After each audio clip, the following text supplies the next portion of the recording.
Hello again, everybody, and welcome to the Francesa podcast, part of the Bet Rivers Network. I hope you had a very nice and a healthy and a happy Thanksgiving. We just saw the Jets win their third game of the season. Hey, you had two coaches, two coaching staffs trying their hardest to give the game to the other team. Atlanta, with their better talent, obviously had to do more, and they did by, trying to catch the ball inside the 5-yard line, which gave the Jets a free 7 points. The Jets then get three more on a when they don't score a touchdown after the return. So that's 10 points there, which evened the game out. And then Taylor did what Taylor can do. And in recent weeks, we've had to explain to people why Taylor's a better quarterback than Fields. If you don't understand that, I mean, I don't know what game you're watching. Maybe you should watch something else. But I mean, Taylor can play the position. He knows how to play the position. He can't play it all the time because he gets hurt and he's old, but he can play the position. He can make plays with his arms. It's not great with his arms, with his legs. We know that. And the Jets, who got a good game out of Mitchell, okay, and that looks better now, obviously, with what's gone on in Indianapolis. Sauce Gardner got hurt today. He's walking around in a boot. I don't know how badly. It was one of those injuries in space, which always you're very leery of. I don't know if it's an Achilles injury. I don't know what the injury is. Okay. I don't know. It sounded like maybe just a torn calf muscle, but not sure yet. Okay. Could be worse than that. I don't know. But that's bad. And now that whole division has been knotted up because the Texans win today in Indianapolis. So you have Jacksonville, you have the Texans now on a roll with their great defense, and their defense is really good. They went back to Stroud, which you knew they would. Okay, they win that game today. Jones was playing with an injury, but he could play with it. Warren was sick. There were some guys on the Colts, I guess, with the flu, but hey, doesn't make any difference. Colts had plenty of chances to win the game. They didn't win it. They had, early season magic's now turning a little against them. We'll see where they are now that they're 8-4, but 8-4, 7-4, 7-5 in that division. Things getting very tight there. I'm not trying to take anything away. A win's a win, and you got to get wins. Okay. But Atlanta's the perfect team to get a win against because you know what? Atlanta, which has talent on both sides, some superior talent on both sides of the ball, but they are terribly coached and have been all year. I mean, they've thrown away 5 games this year and threw away another one today. I mean, they were the better team by, a decent margin. I mean, if you look at the numbers overall, I mean, they outgained the Jets by what? It wound up 389, 269. It leveled off a little bit late. But you can't make a mistake by trying to field the ball inside your 5-yard line and then muffin it, okay? And giving the teams, that's just handing a team 7 points. And the Jets had a beautiful drive there. You know what? They handed off 2 yards, boom, in touchdown. Even they didn't mess that up. So, listen, this is a game of which team is going to screw up more. You knew that going in. And Atlanta had the more screw ups. Give the Jets credit for making some plays with their arms, with their legs. Okay, I mean Taylor got in the end zone. He did some decent things that way. Threw a touchdown pass, ran for a touchdown. Mitchell wound up with 8 catches for 102 yards and a touchdown. I mean, you don't see Jet wide receivers doing that. The bottom line is both teams tried. Both teams showed you how much ineptitude they have. And Atlanta has taken this to an art form, losing these kind of games. I mean, if you go down and look at their whole season, if you played a reel, you've seen they've lost this kind of game 5 or 6 times this year. I mean, it's just the kind of team they are. Robinson had a Robinson game. I mean, 23 for 142, throwing another 50 yards. All right. Throwing Algier, who's a perfect second, banana. I mean, perfect. Comes in and just pounds the ball. A good player in his own right. He had 35 rushing and 20 rushing, 35 catching the ball. He's very tough to stop inside the 5-yard line. Cousins doesn't have a lot left, let's be honest. And they didn't have their primo receivers today. But you know what? There's a lot of guys out everywhere in the league, so you can't even get into that right now. So the Jets get their third win. Kudos to them, and we move on because there's nothing else to say. It doesn't really matter. I mean, hey, they got to win. Okay, that's it. We move on. Now, otherwise, in the 1 o'clocks today, Texans beating the Colts is big. Jacksonville winning again is big. San Francisco winning again is big. If for you guys who are so fascinated with uh, Sanders, remember Sanders today is throwing against a team that really has no pass rush and no secondary, and he didn't have any numbers. I mean, he was 16 for 25 for 149, one touchdown. Got a 34-yard touchdown. Um, that's it. I mean, nothing to write home about, nothing exciting. 26-8 win for the Niners, who are 9-4 and have done it with mirrors. Absolutely done it with mirrors. I mean, they're just, their coaching. That's what coaching gets you. That's what you see with someone who understands how to coach a football team and understands how to run an offense. Okay, I mean they've lost so many big players this year, and they're 9-4. Rams lose today. Why? Well, Carolina's had these sneaky moments this year, and they're not that bad anymore. But Rams lose today because Stafford had 2 picks and a fumble. He had turned the ball over 3 times, one for a pick six. Hey, hadn't, set a record this year between interceptions, most touchdown passes between interceptions. But the Rams came back to the pack a little bit today with a 31-28 loss. Turned the ball over 3 times, -3. If you're -3 in turnovers on the road, you're going to lose. I mean, that's really pretty much it. That's the way it goes. He was 18 for 28 today, 2 touchdowns, 2 picks. He doesn't throw picks. Um, that's basically it. I mean, the Rams didn't do what they needed to do today. They didn't make the plays they needed to make. You thought the Rams would take the game at some point in the second half. They didn't. And give Carolina credit. I mean, Carolina's 7-6. Give them credit. They've done a good job. You've seen a lot of emergence this year from Carolina. Obviously, from the Bears and the Pats and the Broncos, who have moved to the top. As the Ravens have slipped with Lamar clearly hurting. The Chiefs have slipped for the first time in a decade and are struggling mightily. We'll see about the Bills this afternoon against the Steelers from that standpoint. And now next week, you look at the Bears and you look at the Lions and the Cowboys. Huge game Thursday night. You look at the Packers and the Bears, who play twice in the next 3 weeks. Those are huge games because the Bears go into Philly and run Philly out of the building with their running game on a day where you couldn't throw the ball. And the Eagle offense, how the offense coordinator is still actually allowed to come to the building is hard to understand. But hey, it is what it is. So Gardner gets hurt. I don't know the extent of the injury yet. Okay, Giants tomorrow night in New England. Looking forward to the game. New England's got a couple of crippling injuries on the offensive line, including Campbell, who's going to be out at least 4 weeks. They're missing 2 key offensive linemen tomorrow night. They're banged up on defense. They're not great anyway. I think the Giants are going to move the ball. I don't know what the weather's going to be like. Let's wait and see how bad the weather is Monday night for both teams. But I think we could have a little bit of a shootout in that game tomorrow night. It should be some fun with Dart back playing. So the Giants kind of playing pedal to the metal on offense and trying to see what they can hold together on defense. We know they have no back seven, but maybe they can make a couple plays on defense. We'll see as they turn the defense over a little bit. You Cowboy fans are all excited now. You should be.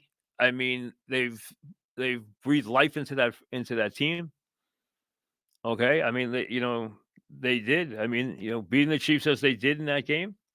I thought the Chiefs would win that game. I admit it. I thought the Chiefs would win that game. And the Cowboys, surprised everybody. And their defense has started to step it up with the linemen playing much better. Their offense is playing really well.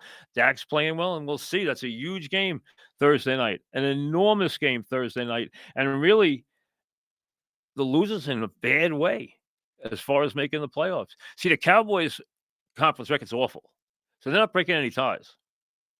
So they need to win games. That's all there is to it.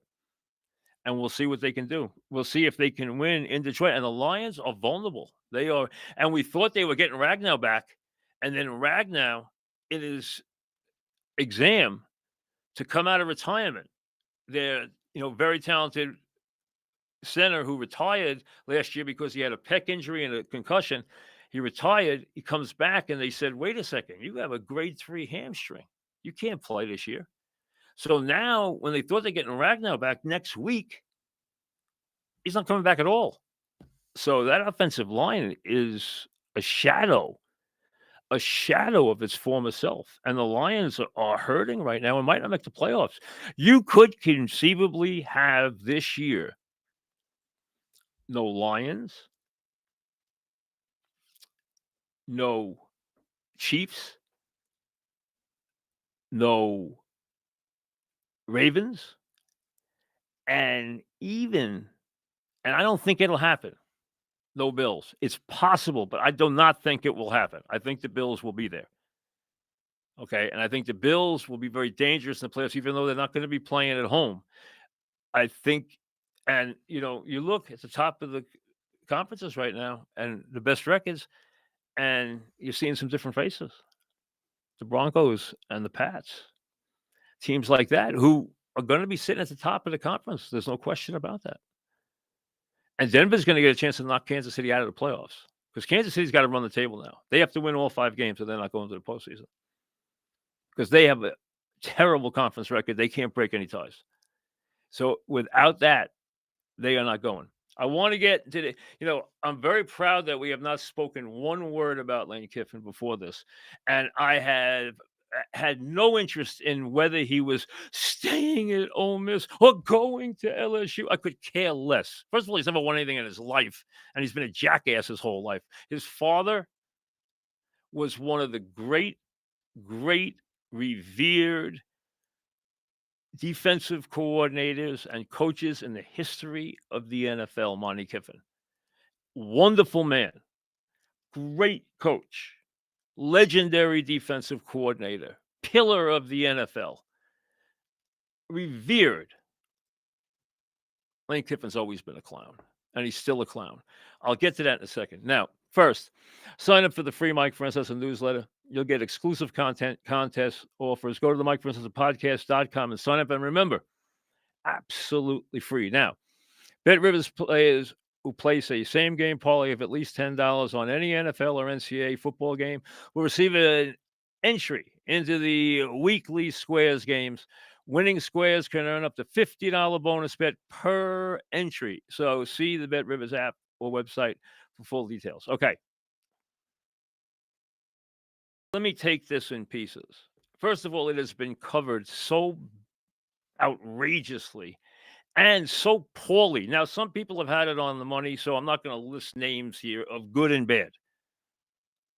But there are some people who have embarrassed themselves. Now, maybe they're friendly with Kiffin, or maybe they have a tie to the school like McFarland has with LSU. But some of the analysis that they have put forth, including Herbstreit, who I always like, is so ridiculous. So here's the situation. He has put Ole Miss in the playoff. We know that. Great season for Ole Miss. We know that. Okay? Now, Ole Miss isn't going to win anything this year. They're not going to win a championship. But you know what? They've had a wonderful season. Kudos to them. Now, I would never sit here ever and tell you anybody, even in this screwed up college sports scene, which college basketball and college football, which I have been around for 45 years or more, cannot survive with what it's doing to itself right now. There is no way this can stand. I just want you to know that. The system they now have put forth in both sports will collapse. That's fine. Now, that's for another day. I will never, ever, ever sit here and say any guy is not allowed to go across the street for an extra buck. And any reporter who does is a phony and a complete hypocrite because they'd be the first guy to trip on the way out the door to catch another buck from another station or a better broadcasting job hey, everybody has a right to feed their family. Everybody has a right to make every buck they want. And if someone makes 5 million and wants to make 10 million, kudos to them. This is America. I would never, ever have a problem with that. So I don't have a problem with him wanting to go to LSU despite the timing and the way the system works because it can't work the way they run it right now. But for have people who are actually analysts of the sport to stand up there and tell you he should coach both teams at the same time in the same league. You want him to have the head coaching job at two schools? I'm leaving this school. I've threatened to rob and pillar and destroy this team. If my assistants are not on the plane tomorrow, they have no job at LSU. Number one. Number two, he was going to take players from LSU. Number three, he's going to begin recruiting at LSU if he hasn't already. The whole time he'd be preparing Ole Miss, which would be half-hearted at best. Some players he's culling to take with him to LSU. Some assistants he's culling to take to LSU. And he's recruiting in every fashion, which we do now, the NIL and everything else, recruiting high school players and college players to play for LSU next year so he hits the ground running. You want him to be at Ole Miss while he is working for LSU? Do you want Ole Miss to pay him at the same time? And there are people who looked in the camera, Herbsy, you got to let him finish what he started. Hey, if you're Ole Miss, he just told you, I'm out of here. And I'm going to steal everything but the chandeliers on the way out. If you have one bit of pride, if you're an athletic official, if you're a trustee, if you're a big booster at Ole Miss, you tell him to get the hell out of the building and leave the keys. We'll do this ourselves. We don't need your help. And we're going to fight you on every guy you want to take. Hey, the minute he decided to take the LSU job, he's not the Ole Miss coach anymore. What are you kidding me? I don't see any reason. You heard this from multiple people. I don't see any reason he can't coach both teams in the same league while he's pillaring and stealing from Ole Miss while he's supposed to be coaching them. This complete fraud who loved the players so much he wouldn't even meet with them when they wanted to meet with him. When his leadership council, which was so important to his success this year, he wouldn't even meet with them. And you want to keep him? Have you no shame? Have you no pride? The guy left. Fine. We'll do it without him. I don't give a damn if the math teacher coaches the game. It's better than having him coach the game. Let him coach the game while he recruits for LSU? While he tries to steal players from your team and coaches? And you want to have him in the building when he just told you you're not good enough. Here's what he told you. It's not about the money. It's about the opportunity for more money. It's always about the money. Go to what George Young said, okay? And don't listen to first of all, don't listen to any agent ever, okay? None of them. And the ones that sound like preachers, listen to them less. When they tell you it's not about the money, you know it's about the money. It's always about the money and the opportunity for more money, but it's about the idea of what Ole Miss represents. Ole Miss is a small state. It's not a powerhouse program. It's a program where you have to go elsewhere to get the players in. It's not an easy task. It's much easier at Ole Miss, at LSU. That's why guys win national championships at LSU and at Alabama, because you can win national championships in those schools. It's really hard to win a national championship at Ole Miss. It's like the difference between Indiana and Ohio State. There's a world of difference. Do you know how many players there are in the state of Ohio? And if you take in Ohio and Pennsylvania, do you know how many players are there versus how many players are in the state of Indiana? And find any of the good athletes who don't bounce the other ball? Remember, Indiana's a basketball state. And while you, at this moment, with Cignetti's genius, and he's been utterly brilliant, people want to call Indiana a football school. Indiana will never, ever, ever be a football school. That's like calling Kentucky a football school. Indiana's a basketball school that right now is playing brilliant, mind boggling football to the level that none of us who know anything about college football ever thought was possible. There are certain places where it's impossible to win. It's impossible to win in Indiana. It's impossible to win in Kentucky. It's impossible to win in Kansas in football.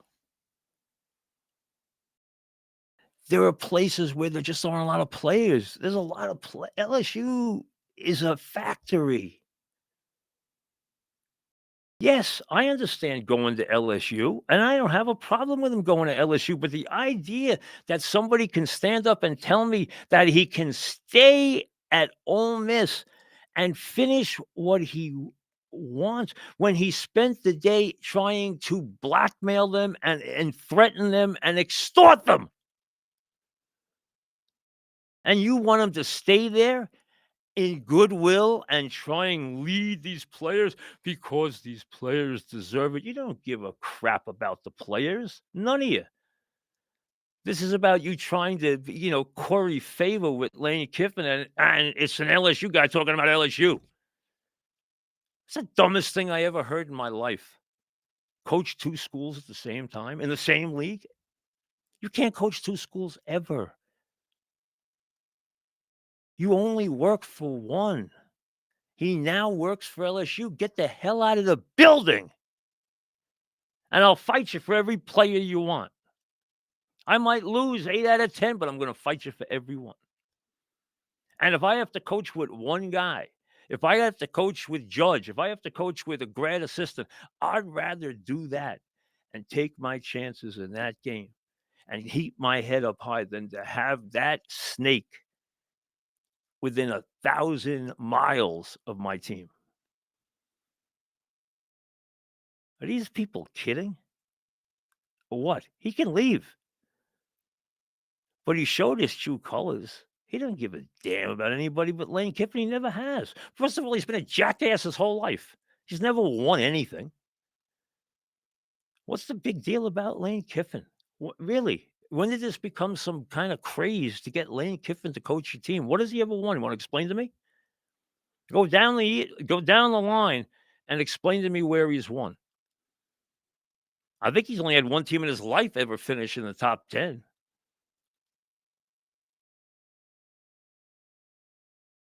And he's always been a buffoon.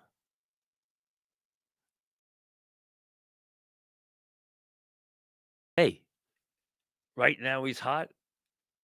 He played the cards. He got LSU to chalk it up.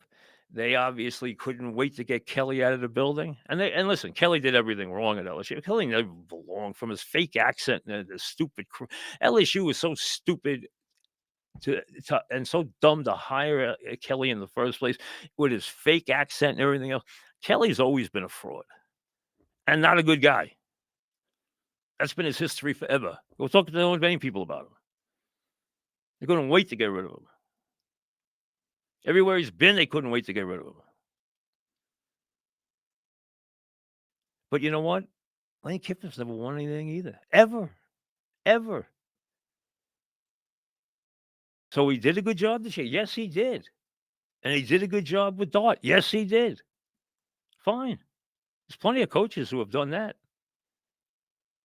Plenty of coaches. Plenty of guys have good years or a couple of year good run.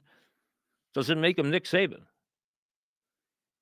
And anybody who could try and look into a camera and sell an audience that it's okay that he coaches both teams at the same time. Well, if they actually believe that, they shouldn't have a job. And I'm going to figure they don't believe it, but they have an agenda. And they should be ashamed for having an agenda. I'm giving them the benefit of the doubt they have an agenda because they can't be that stupid. The minute he takes the LSU job, he's never, ever allowed in the building again. Ever.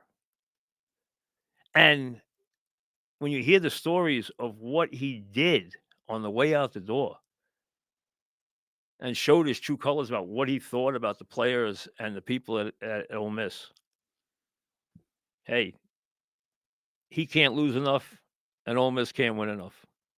That's the bottom line. Well, I know this. I don't care if Mickey Mouse is coaching Ole Miss in the game. I'm rooting for him. That's all there is to it. And their players. We'll see you later.